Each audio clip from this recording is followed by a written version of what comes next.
Banyak jalan menuju Roma, banyak jalan juga menuju kampus impian.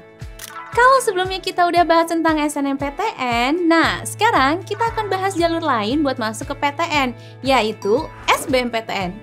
Di video kali ini, kita akan bahas mulai dari apa itu SBMPTN dan bedanya sama SNMPTN. Terus, siapa aja yang bisa ikutan SBMPTN? Apa itu UTBK dan hubungannya sama SBMPTN? Hingga tips menyiapkan UTBK dari sekarang biar lolos SBMPTN. So, stay tuned! Tapi sebelum itu, aku mau kasih kamu info menarik nih. Pahamify bisa banget bantu kamu menaklukkan UTBK dengan fitur tryout yang keren abis. Di tryout premium Pahamify, kamu bisa dapat soal HOTS dan video pembahasannya, rasionalisasi masuk jurusan, rekomendasi kampus, smart analysis, dan grafik perkembangan nilai TO kamu. Nah, untuk info lebih lengkapnya, klik link di deskripsi ya.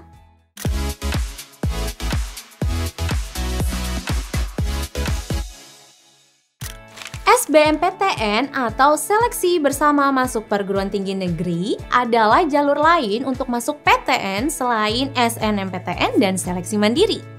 Bedanya, program seleksi ini punya kuota penerimaan paling besar di antara kedua jalur lain, yaitu sebanyak 40%. Wajar aja ya, karena pesertanya juga lebih banyak dibanding SNMPTN dan Seleksi Mandiri. Beda nih sama SNMPTN yang pakai nilai rapot buat masuk PTN.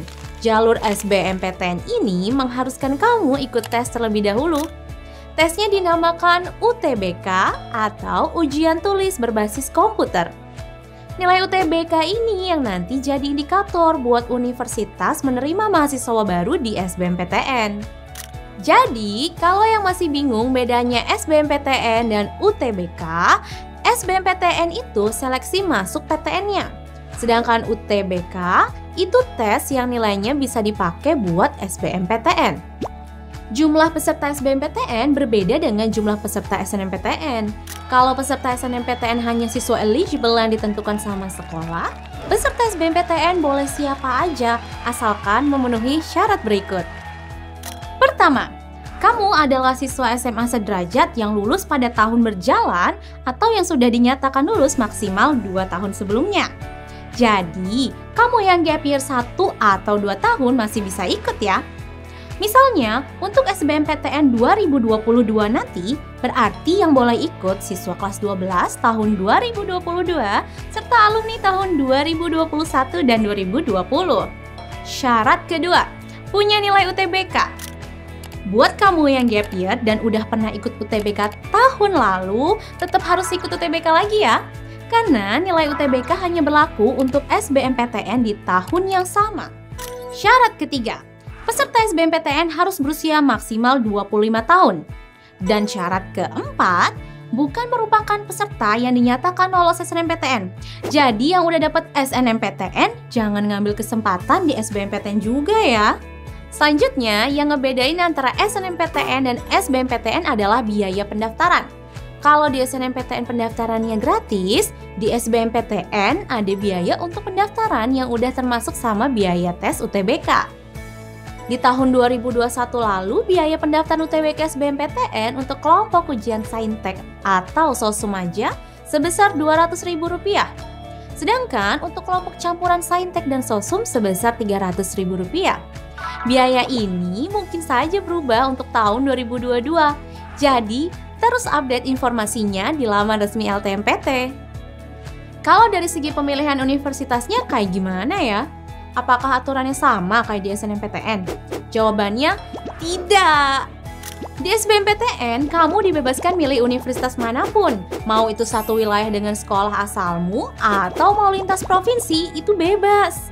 Asalkan pilihan jurusannya sesuai dengan kelompok ujian yang kamu ambil di UTBK. Misalnya, kamu ambil kelompok ujian Saintek atau Sosum aja. Berarti kamu hanya bisa pilih jurusan di rumpun Saintek atau Sosum aja.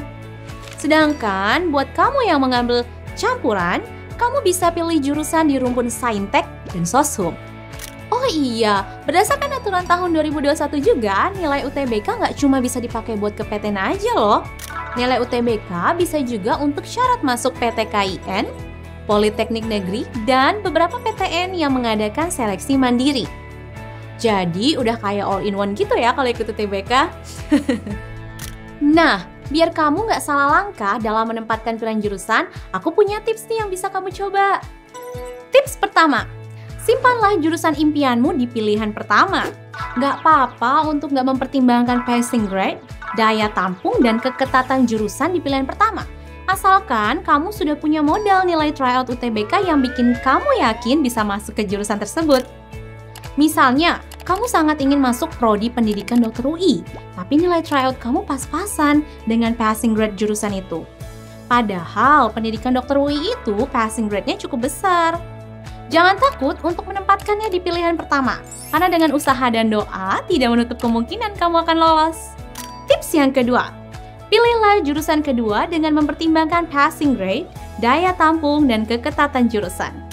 Nah, di pilihan kedua ini kamu harus sudah realistis apakah dengan nilai tryout UTBK yang kamu miliki, kamu bisa lolos di jurusan tersebut atau tidak.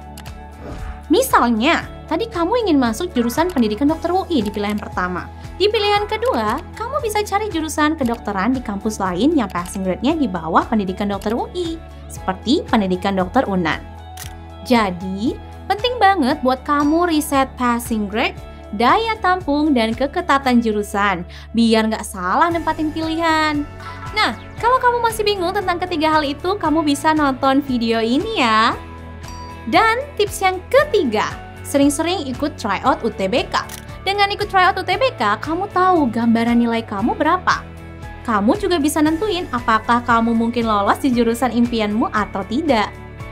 Misalnya, karena kamu suka belajar bahasa Inggris, kamu mau masuk ilmu hubungan internasional UGM. Tapi setelah ikut tryout UTBK berkali-kali, nilai kamu nggak mencapai nilai minimum jurusan itu. Kamu bisa ubah plan dengan memilih jurusan sastra Inggris UGM yang punya batas minimum UTBK lebih rendah. Nah, itulah berbagai hal yang perlu kamu ketahui tentang SBMPTN. Sekian dulu video kali ini. Jangan lupa buat like, comment, subscribe, dan aktifkan loncengnya ya. Sampai jumpa dan semangat untuk meraih kampus impian. Bye-bye!